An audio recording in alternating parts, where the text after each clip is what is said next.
메리 크리스마스. 이상하세요? 지금은 성탄절은 아니지만 성탄절기입니다. 이번 주까지 성탄절기이고 다음 주부터는 이제 주연절이 됩니다. 그래서 지금 메리 크리스마스라는 인사를 우리가 여전히 해야만 합니다. 여러분, 왜 우리 설날이 되면 설날부터 며칠 동안은 우리가 다니면서 어른들에게 인사하고 그러면 새해 복 많이 받으시라고 그러잖아요. 새해가 시작된 지 며칠 됐음에도 불구하고 그렇게 생각하시면 되겠습니다.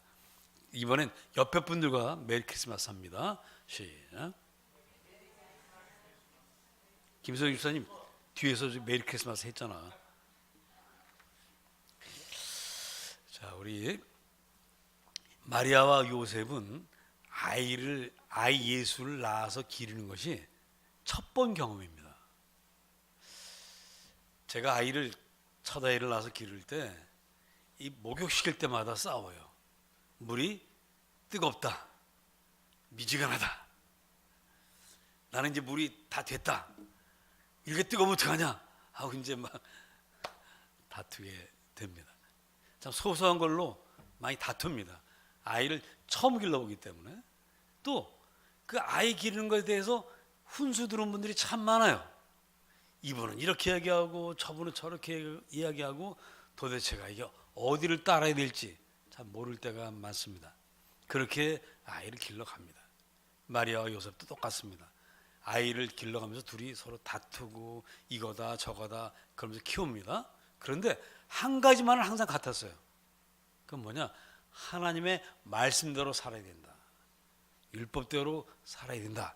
이것만은 무조건 의견의 일치를 보았습니다. 이분들이 그 율법대로 하나님을 사랑하고 이웃을 사랑하면서 또 하나님 앞에 나아가서 예배하고 이 절기를 지키는 것을 아주 열심히 했어요. 그래서 해마다 6월절이 되면 예루살렘으로 올라갑니다. 구약 성경에 보면 남자는 1년에 3차례 예루살렘에 가라고 되어 있습니다. 초막절, 칠칠절, 무교절 이렇게 3번 가게 되어 있습니다. 그 모든 남자를 그렇게 해야 된다고 되어 있습니다. 그래서 그렇게들 하는데 아마도 대부분의 그 세월이 오래 지나고 나니까 대부분의 남자들이 이제 6월절에 주로 올라가게 됩니다. 그것도 사실은 쉬운 일이 아니에요. 나사렛에서 예루살렘까지가 약 120km인데 옛날 120km는 지금 120km하고 달라요. 길이 험하고 여러 날 걸려서 가야 됩니다. 그러면은 집안에서 그동안 하는 생업이 있잖아요. 하루 벌어서 하루 먹고 사는 사람들인데 며칠을 놀아야 되니까 이게 보통 일이 아닙니다. 그래서 1년에 3번씩 가는 건 어렵고 한 번 가는 것도 대단히 큰 일이에요. 근데 그것만은 빼놓지 않고 해마다 갔다고 성경 말씀하고 있습니다. 자, 그렇게 이제 둘이서 그것만큼 의견이 일치되는 거예요. 다른 데 돈 쓸 때는 이 돈을 써야 된다 말아야 된다 막 그래 서로 싸우다가도 6월절인데 이제 예루살렘 가야지 그러면 그래 그 돈 모아놨던 돈 뭐 다 여기다 쓰자 하고는 가는 거예요.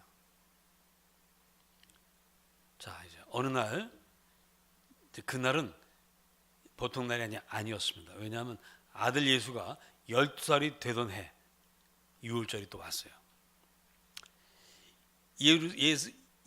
예수를 데리고 올라가야 되느냐 말아야 되느냐 이것 갖고 이제 서로 이야기를 나누는 가운데 이미 예수는 12살인데도 말을 제법 해요. 조리 있게 말을 하고 때로는 정말 어떻게 얘가 이런 말을 할 수 있지 하고 하는 그런 말들을 합니다. 보통에는 아닌 것 같아요. 그래서 올해는 우리 예수를 데리고 가자. 남들보다 좀 일찍 데리고 가자. 남들은 13살 때가 되면 이제 데리고 올라갑니다. 남자는 13살 때. 그러니까 13살 1년 후에 가도 되는데 마리아는 지금 1년을 땡겼습니다. 우린 이런 걸 보고 뭐라고 부르죠? 학교에서는 조기교육 내지는 선행학습. 선행학습의 원조는 마리아입니다. 그래서 1년을 땡겨서 올라가기로 했어요. 그래서 올라갑니다. 그래서 행사에 참여를 했습니다. 그리고 12살쯤 됐으니까 이제는 얘를 잃어버릴 일은 없을 거야. 오늘 본문 말씀 44절을 한번 보시면 거기 이렇게 되어 있습니다. 동행 중에 있는 줄로 생각하고, 이 말은 뭐 당신 내가 이렇게 일일이 돌보지 않아도 12살쯤 됐으니까 친구들과 친척들과 어울려서 같이 오고 있을 거야, 이렇게 믿고 가는 거예요. 틀림없이 얘는 괜찮을 거야. 그리고 이제 간 겁니다. 자, 그래서 유월절 절기를 다 지키고 이제 돌아오게 됐어요. 돌아옵니다. 잘 따라오겠거니 하고 올라옵니다. 그리고는 하루가 지났어요. 이제는 오늘 좀 찾아봐야 되겠다 해서 이제 예수를 찾습니다. 예수야 그랬더니 그 많은 아이들, 이때 유월절 행사에 올라가면 한 가족만 가는 게 아니고 그 마을 사람들이 같이 가거든요. 먼 길에 온갖 또 나쁜 사람들 만날 수도 있고 그러기 때문에 힘을 합쳐서 갑니다. 예수야 하면 다른 때처럼 엄마하고 툭 튀어나올 줄 알았는데 안 나오는 거예요. 예수야, 조용해요. 야, 너희들 예수 못 봤니? 어제부터 못 봤는데요? 물어보니까 진짜 없는 거예요. 아이고, 큰일 났구나 하고는 이제 되짚어서 올라옵니다. 자, 되짚어 올라오면서 이때 그 엄마인 마리아는 어떤 생각을 했을까요? 아이고, 내가 너무 서둘렀구나. 선행학습 할 게 아니구나. 뭐 이런 생각을 아마도 했을 것이고, 야, 이게 참 율법대로 사는 것만이 좋은 건 아니구나. 그냥 애들이 아직 어릴 때는 그냥 내버려 두고 그래야지. 뭐 그런 여러 가지 생각을 했을 겁니다. 그리고 아니 내가 하나님을 잘 섬기고 주님 말씀대로 살았는데 왜 갑자기 나한테 이런 일이 일어난 거야? 그런 생각을 하면서 올라옵니다. 근데 며칠 동안 그 생각을 하면서 왔어요? 사흘이나 왔어요. 사흘이 돼서야 비로소 성전에 오니까, 그래서 저기 보니까 어떤 꼬맹이가 12살밖에 안 된 꼬맹이가 그 율법 선생님들하고 같이 앉아 있는 거예요. 여러분, 자기 자식은 멀리서도 알아보죠? 멀리서도 알아봐요. 한 100여 명이 쏟아져 내려와도 알아봅니다. 우리 아들 1학년 때, 초등학교 1학년 때 어디 빨리 데려갈 일이 있어가지고 이제 학교에서 나오는 놈을 가서 기다리는데, 뭐 그냥 고만고만한 놈 막 내려와서 우리 아들 어떻게 찾지? 한바탕 지나가고 그 다음에 보니까 멀리서 보이는 거예요. 아이고 저놈이구나. 그 예수가 앉아 있는 거예요. 근데 선생님 말씀을 열심히 듣고 있는 겁니다. 저 어려운 말을 제가 어떻게 다 듣고 있지? 그러더니 다 듣고 나더니 선생님하고 손을 들어요. 근데 질문을 합니다. 선생님 그 말의 뜻은 무엇입니까? 묻습니다. 그랬더니요. 우리 성경에 보십시다. 46절 47절 읽어보십니다. 시작.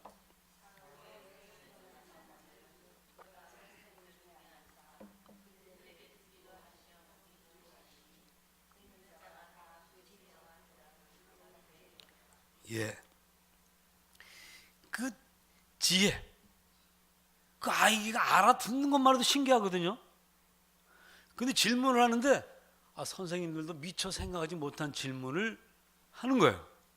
선생님들이 깜짝 놀랍니다. 율법 교사들이 깜짝 놀라요. 세상에 어떻게 이런 애가 있을까. 근데 가장 크게 놀란 사람은 누구일까요? 엄마와 아버지입니다. 마리아와 요셉이 깜짝 놀랍니다. 지금까지는 이 아이가 철부지인 줄 알았는데, 늘 개구장이로 놀던 아이인 줄 알았는데 이게 그렇지 않은 거예요. 제가 성지순례 갔을 때 나사렛을 갔습니다. 거기서 제가 돌멩이 요만한 거 하나 주었어요. 그걸 제가 왜 주었냐면 그 돌멩이 딱 보는 순간 그게요, 예수님이 그 새총 만들어가지고 참새 쐈던 그 돌이더라고요. 그렇게 써 있었습니다. 거기 예수가 여러분 눈에는 안 보이는 거예요. 저만 보이는 겁니다. 제가. 그래서 그 돌멩이 요만한 거 하나 제가 주워왔어요. 지금도 제 방에 있습니다. 한 20년 전에 갔다 온 주워온 건데 분명히 예수님도 그랬을 거란 말이죠. 다른 애들은 똑같이 자란 거예요. 그렇기 때문에 예수의 어머니가 놀라는 겁니다. 만약 예수님이 태어날 때부터 똑똑해가지고 돌 때부터 막 말을 하고 뭐 율법을 줄줄줄 외우고 뭐 선생님 질문하고 그랬더라면 이게 놀랄 일도 없어요. 당연히 그러니까. 그리고 예수를 아이로 취급하지도 않았을 겁니다. 그런데 똑같이 자랐어요. 예수님도 그냥 아이였어요. 성경에 보면 아이야 이렇게 나옵니다. 그래서 보통 다른 애들은 똑같은 아이인 줄 알았는데 얘가 오늘 12살 되던 애 보니까 이게 보통 애가 아닌 거예요. 아주 율법에 관심 있고 호기심 많고 알아듣고 질문할 줄 아는 그런 훌륭한 신앙인으로 자란 것입니다. 엄마는 이 아이가 다른 아이들하고 똑같은 줄 알았는데 아이는 전혀 다른 아이로 자라 있는 것입니다. 어떻게 이런 일이 있을까요?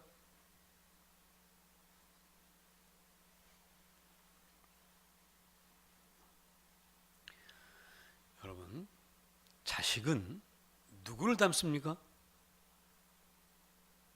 부모를 닮습니다. 제가 걷는 뒷모습을 보면 저는 본 적이 없습니다만은 어떤 분이 그래요. 제 뒷모습을 아는 그분이 오늘 제 아들의 뒷모습을 봤어요. 그리고 나서 하는 말이 어쩌면 걷는 게 뒷모습이 똑같냐고 그러더라고요. 자, 힌트입니다. 제가 힌트를 드렸습니다. 예수가 어떻게 해서 이렇게 훌륭한 신앙인으로 12살 때 딱 나타날 수 있는 거죠? 누구 때문에? 아버지, 엄마. 이 두 분이 어떻게 살았다고요? 하나님 말씀대로 살았고요. 정기적으로 하나님께 예배하는 일을 게을리하지 않았어요. 해마다 유월절이 되면 예루살렘으로 올라갑니다. 마치 여러분들이 매 주일이 되면 어김없이 예배당을 찾아와서 예배하듯이 이분들도 그렇게 하는 거예요. 그리고는 일상생활이 다른 세상 사람들과는 달리 말씀대로 율법대로 살아가는 것입니다. 율법의 핵심은 무엇입니까? 우리 주님께서 율법을 요약하시면서 하시는 말씀이 하나님을 사랑하고 내 이웃을 내 몸과 같이 사랑하라고 했습니다. 이 두 분은 항상 사랑으로 살았어요.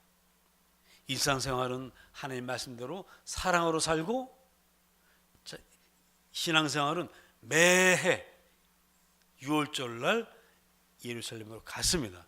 우리식으로 말하면 매주일 어떤 일이 있어도 예배당을 찾아가서 예배하는 그런 모습으로 살았습니다. 그게 전부예요.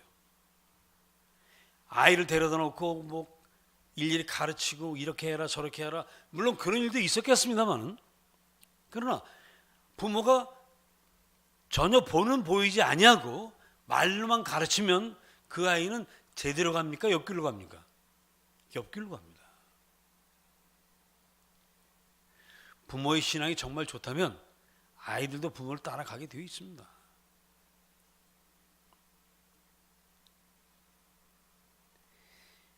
예수는 부모에게서 배우는 거예요. 해마다 유월절이 되면 부모가 걱정을 하면서 둘이 대화를 합니다. 여보, 올해도 유월절을 가긴 가야 되겠는데 어떡하지? 야, 우리 그동안 일거리가 없어서 그 여비가 좀 부족한데 올해는 그냥 넘어갈까? 여보, 그래도 그렇지 아무리 어렵고 힘들어도 그래도 우리가 유월절만 꼭 하나님 말씀대로 예루살렘에 가야 되지 않겠어? 그래, 그래야 되겠지. 그래, 조금 우리가 좀 어렵더라도 가자. 그러면서 준비해서 가는 그 모습. 그리고 예루살렘에 가기 위해서 이것저것 여장을 챙기지 않겠습니까? 챙기면서 결심하고 나서는 이제 즐거운 마음으로, 기쁜 마음으로 준비하고, 그리고 출발하며 아들에게 이제 예수님이 이제 맏아들이니까, 야, 예수야, 네가 맞으니까 동생들 잘 데리고 할머니 할아버지 말씀 잘 듣고 있어야 된다. 예, 알았습니다. 그런 걸 다 보는 거죠. 엄마 아빠의 신앙생활을 예수는 눈여겨보는 거예요. 아이들이 엄마 아빠 하는 이야기 안 듣는 것 같아도 다 듣습니다. 하는 행동들 안 보는 것 같아도 다 봅니다. 그걸 그대로 따라하는 거예요.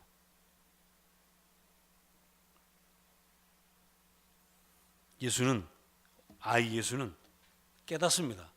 야, 우리 엄마 아빠가 평소에는 목수일하고 돈 버는 일을 굉장히 소중하게 생각하는 줄 알았는데 6월절이 돼 보니까 그거보다 더 소중한 것이 있다라는 것을 보여주신 거예요. 먼저 그의 나라와 그 일을 구해야 한다. 이걸 알고 있는 자기 부모를 보는 것입니다. 그리하면 이 모든 것을 더해 주시는 그 주님을 보는 것입니다.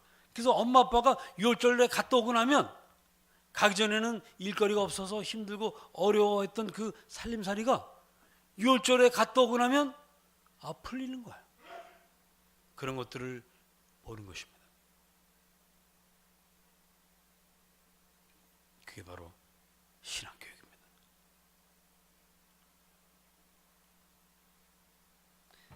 여러분 인생은 무엇이 가장 소중하십니까? 우리 2018년 한 해를 돌아보시면서 나는 과연 무엇을 가장 소중한 가치로 여기고 살았는가? 자, 우리 다시 한번 다 같이 고백해 봅시다. 먼저 그의 나라와 그의 의를 구하자. 예, 항상 먼저 그의 나라와 그의 의를 구하는 여러분이 되시기를 주님의 이름으로 축복합니다. 자, 이 예수가 이제 그렇게 해서 엄마한테 이제 야단이 약간 맞았죠. 어째서 너는 우리한테 이야기도 안 하고 여기 있어서 우리를 속을 태웠냐? 그랬더니 예수님 하시는 말씀이 어머니, 내가 아버지 집에 있어야 될 줄을 모르셨나이까? 그 말에 마리아가 깜짝 놀라죠. 아, 그래. 내가 그동안 이걸 잊고 있었구나. 이 아이 예수는 성령으로 잉태한 하나님의 아들이었는데 하는 그런 깨달음을 갖게 됩니다. 그리고 이제 돌아갑니다. 자, 돌아가면서 어떤 일이 벌어지는지 보십시다.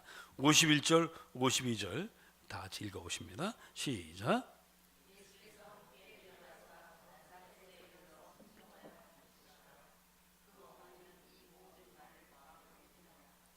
예수는 지혜와 키가 자라가며 하나님과 사람에게 더욱 사랑스러워 가시더라.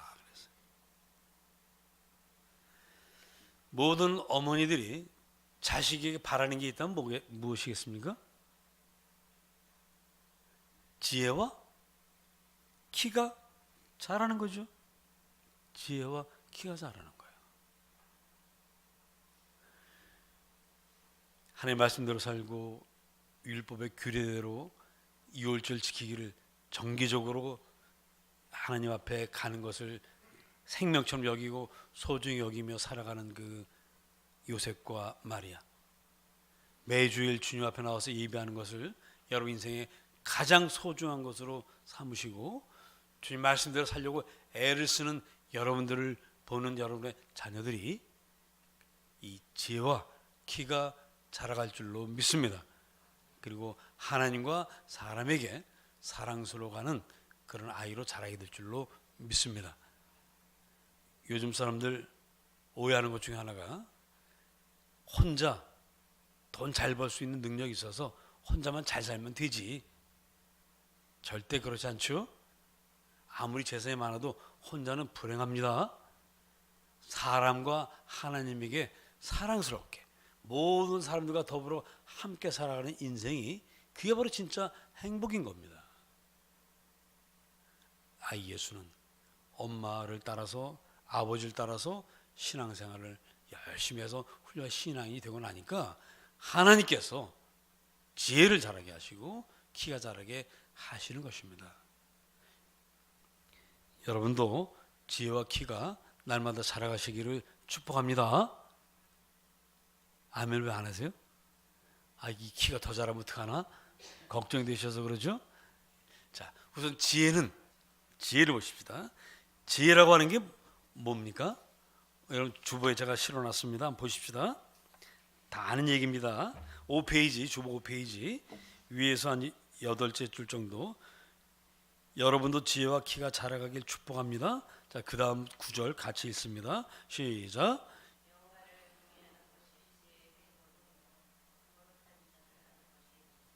예, 여호와를 경외하는 것, 거룩하신 자를 아는 것, 이것이 지혜의 명철입니다. 하나님을 여러분들이 알아가셔야 돼요. 이건 날마다 자라야 됩니다. 하나님을 아는 것은 매우 중요합니다. 그래서 하나님과 여러분들이 친해지기를 축복합니다. 하나님을 안다는 것은 친해진다는 거예요. 나 그 친구 참 잘 알아. 이럴 때는 그냥 이름을 아는 정도가 아니죠. 언제든지 전화하면 전화를 받을 수 있고 언제든지 찾아가면 만나주고 그런 사이를 나 걔 잘 알아. 이렇게 이야기하는 것이죠. 이게 잘 안다는 게 그런 뜻입니다. 여러분들 하나님을 그렇게 잘 알아가셔야 돼요. 그래서 하나님 옆에 가는 게 좀 더 두려움 없고 언제라도 하나님 옆에 갈 수 있어야 돼요. 누굴 통하지 않고도, 목사를 통하지 않고도 직접 하나님 앞에 갈 수 있어야 됩니다. 하나님 만나는 일이 일상처럼 돼야 돼요. 우리가 부모님 만나듯이 그렇게 되어야 이게 진짜 하나님을 아는 거예요. 그게 바로 지혜입니다. 날마다 자라야 됩니다. 또 키가 자란다는 건 뭡니까? 키가 자란다는 건 아이에게는 키가 자라는 게 이쪽에 성취요, 성공이죠. 여러분도 여러분이 원하는 일, 계획하는 일, 이런 일들이 성취되고 성공하시기를 축복합니다. 그게 바로 키가 자라는 것이기 때문에 그렇습니다.